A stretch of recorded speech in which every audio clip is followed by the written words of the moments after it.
Hello guys and welcome to my video.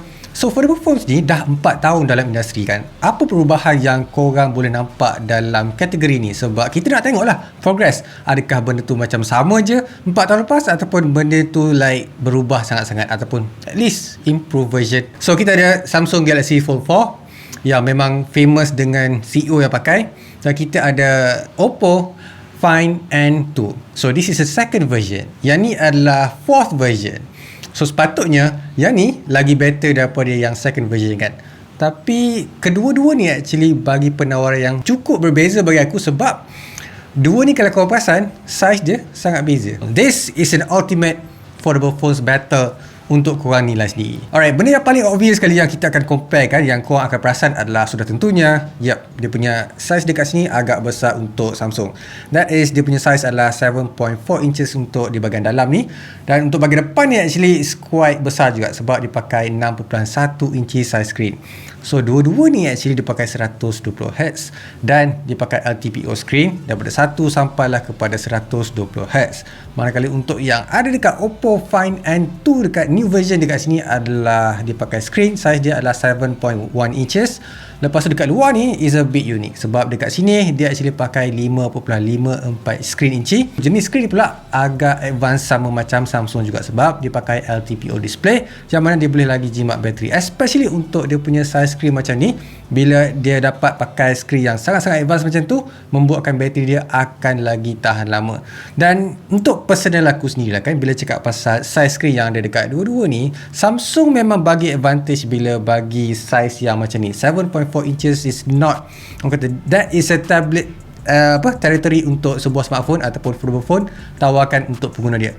Tapi in terms of usability tu kan, untuk orang public general use, aku akan kata Oppo Find N2 ni bagi kita lagi banyak, orang kata senang nak guna basically. Sebab aku tahu size screen memang besar, memang bagus, memang orang nak. Tapi cuba bayangkan pakai screen size besar macam ni, buatkan tangan korang tu akan banyak buat acrobatic punya movement kan. So dekat sini korang boleh pakai dua tangan, tapi at the same time tak nampak macam a bit clumsy bila pakai. Nak reach dekat empat corner ni pun senang walaupun pakai dua tangan.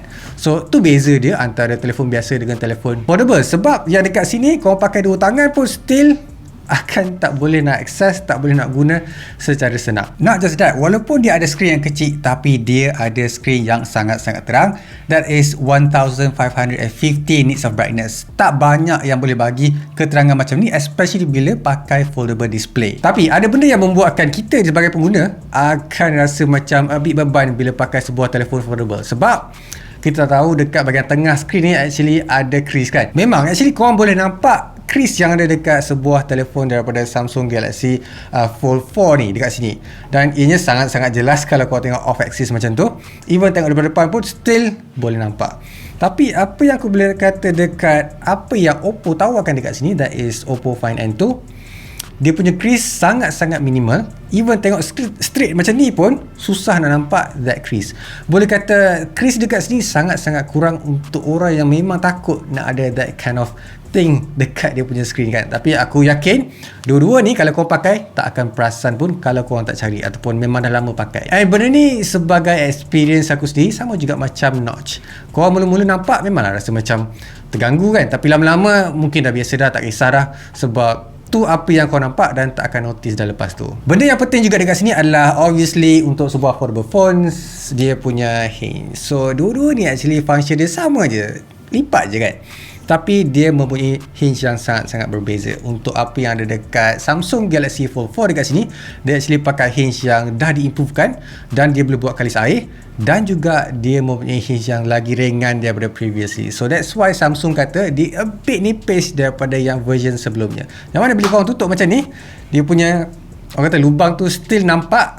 Macam aku cakap, yang dekat Oppo Find N2 ni memang dah tak nampak. So tu perbezaan antara orang yang baru masuk second year dan orang yang dah lama masuk. And Samsung still tak dapat nak tackle dia punya lubang dekat hinge dekat tengah ni. Dan untuk second version untuk Oppo Find N2 ni juga dia buatkan hinge dia lagi ringan dan juga less komponen untuk pakai, which is sebelum ni 100 komponen, sekarang tinggal 38 saja, lebih daripada half apa yang ada dekat original Oppo Find N1 dulu. Samsung dekat sini dia just fokus untuk lightweight dan kalis air, dan still tak dapat nak handle ataupun tak dapat nak tackle dia punya open at the in the middle untuk sebuah foldable phone yang mana kita semua takut kalau pasir ataupun debu masuk. Sekarang kita akan pergi part yang sangat-sangat penting untuk buat purchase decision untuk beli smartphone, that is dia punya kamera dekat sini. So untuk buatkan kita pergi dekat sebuah smartphone tu better dia lagi bagus daripada yang kita tengah pakai sekarang kan.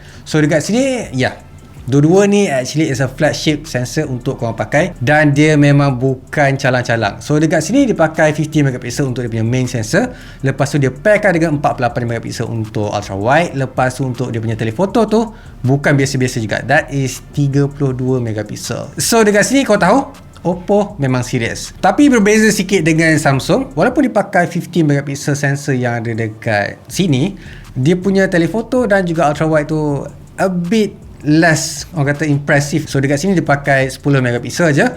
Lepas tu 12 megapixel untuk telefoto. Untuk orang yang memang fokuskan untuk dapatkan sensor kedua ataupun ketiga bagus ataupun sama taraf dengan dia punya main sensor, you will not get that kind of thing dekat Samsung. Better dekat sini kau pergi dekat Oppo Find N2 untuk dapatkan high megapixel count ataupun high resolution yang ada dekat sini. Not just that, Oppo juga actually dia ada processor dia sendiri untuk proses dia punya gambar and dia punya video. Untuk orang yang memang nak tangkap gambar and memang nak rakam video, especially malam, dia memang capable untuk rakam video waktu malam. So dekat sini korang tak perlu nak risau. Yang mana Samsung pun dia promote juga untuk tangkap gambar malam and everything, tapi dia tak ada seserius macam yang ada dekat sini sebab dia pakai Mari Silicon X punya NPU untuk proses all that image just untuk korang enjoy tangkap gambar malam, siang ataupun video 4K secara terus je daripada korang punya smartphone tu. Kalau nak dibuat perbandingan juga, dua-dua pakai 50 megapixel dan it's no slouch ataupun memang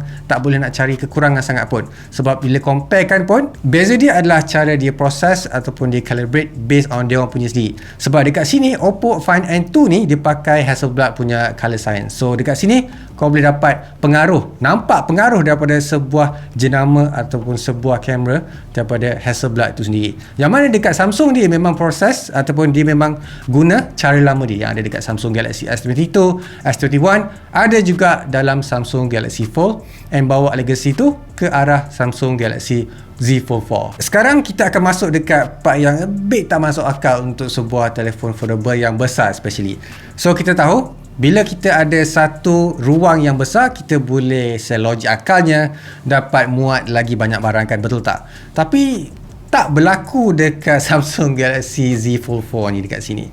So dekat sini dia pakai bateri, saiz dia adalah 4400 mAh. So untuk sebuah foldable phone, kalau dia tak ada kompetitor, akan cakap tu adalah besar. Keep in mind, untuk phone yang besar pun at least dia boleh letak 5000 mAh. Sama juga dekat dia punya flagship. Tapi untuk telefon yang besar macam ni, kenapa dia tak boleh muatkan sampai 5000? Terbalik dengan apa yang berlaku dekat Oppo Find N2 dekat sini, dia punya bateri actually 4520 mAh.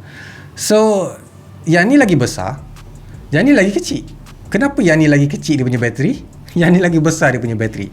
So jauh beza dia dekat situ. And not just that lah, kita cakap pasal dia punya speed pula untuk charge dua-dua ni. Yang Samsung Galaxy Z Fold 4 ni dia pakai 25 watt paling maksimum. Yang ni pula boleh pergi sampai 67 watt dalam kotak untuk korang charge korang punya smartphone, ataupun termasuk sekali dalam kotak lah bila korang beli. Yang ni tak. Advantage paling teruk dekat sini adalah Oppo Find N2 sebab dia bagi charger wattage lagi tinggi. Yang ni wattage rendah tapi tak bagi pun. So korang kena spend extra untuk dapatkan Samsung Galaxy Z Fold 4. Yang ni still all the thing yang kau perlukan dah ada dalam kotak. Not just that, kita cakap pasal benda lain juga yang tak ada dekat Oppo Find N2 ni. That is dia punya option untuk guna pen. So dekat sini multitasking ataupun at least guna untuk creative work, drawing, untuk buat sketches dan sebagainya, tak ada dekat Oppo Find N2. Yang mana dekat Samsung Galaxy Z Fold 4 korang ada option, tapi kena beli secara asing. Dan dia khas pen untuk buatkan korang draw dekat dalam dia punya foldable display ni. Sebab dia punya screen is a bit sensitive, walaupun dia pakai ultra thin glass famous untuk jenama Samsung ni. Yang mana dekat Oppo Find N2 ni dia tak support macam apa yang Samsung tawarkan. Cumanya kalau korang untuk daily drive, bila tak ada tempat untuk letak pen, akan bawa ke pen, sebab Samsung Galaxy Z Fold ni dia tak bagi option untuk letak dekat mana-mana. Korang perlukan case khas untuk pakai that pen, yang mana bagi aku korang tak akan bawa benda tu, and nampak pun tak berapa nak lawa in my opinion sendiri. Kita cakap pasal performance pula dekat sini. Dua-dua actually capable je untuk buat segala benda, sebab dua-dua actually pakai prosesor yang sama je, Snapdragon 8 Plus Gen 1 latest untuk public guna tahun ni. Untuk foldable display, semua benda dah rasa macam enough dah, sebab dia pakai 12GB RAM dan at least 256GB untuk dia punya internal storage. So dekat sini dua-dua actually menang je. Cuma beza dia adalah obviously dia punya version of Android. So masa mula-mula sekali launch dia pakai Android 12. Sekarang dah boleh upgrade sampai Android 13. Kalau tak silap tahun ni dah support dah. Yang ni memang out of the box Android 13 untuk korang pakai. So dia pakai skin dia sendiri, that is untuk Samsung One UI. Oppo pula dia ada operating system dia sendiri, that is ColorOS paling latest untuk optimize dengan foldable display dekat sini. All the features macam contohnya multitasking, floating display ataupun floating apps untuk guna Samsung pun ada juga. So kelebihan ada dekat dua-dua, sebab dua-dua bagi kemudahan untuk korang pakai untuk buat multitask dengan secara cepat. Sekarang kita akan pergi dekat part yang mana satu yang korang suka in terms of dia punya look, sebab dua-dua ni actually size dia beza dan warna pun beza dan juga dia punya design pun sangat-sangat beza. Aku akan cakap prefer lagi Oppo Find N2. Untuk Samsung dia memang lawa, tapi dia nampak macam terlebih over sangat in terms of dia punya size, sebab dekat sini kau nampak dia terlalu panjang, dan kalau aku guna sejari ataupun lipat macam ni pun nampak macam aku tengah pegang remote. Yang mana kalau aku pergi dekat Oppo Find N ni, nampak a bit normal daripada biasa kan.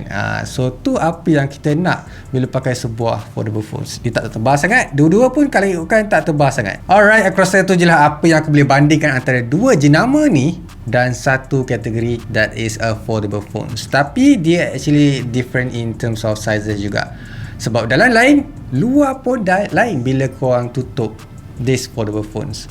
So mana satu yang kau prefer? Aku lagi prefer Oppo kot. Tapi kalau aku nak cakap pasal lagi besar, kalau aku nak screen lagi tinggi, aku akan pilih Samsung.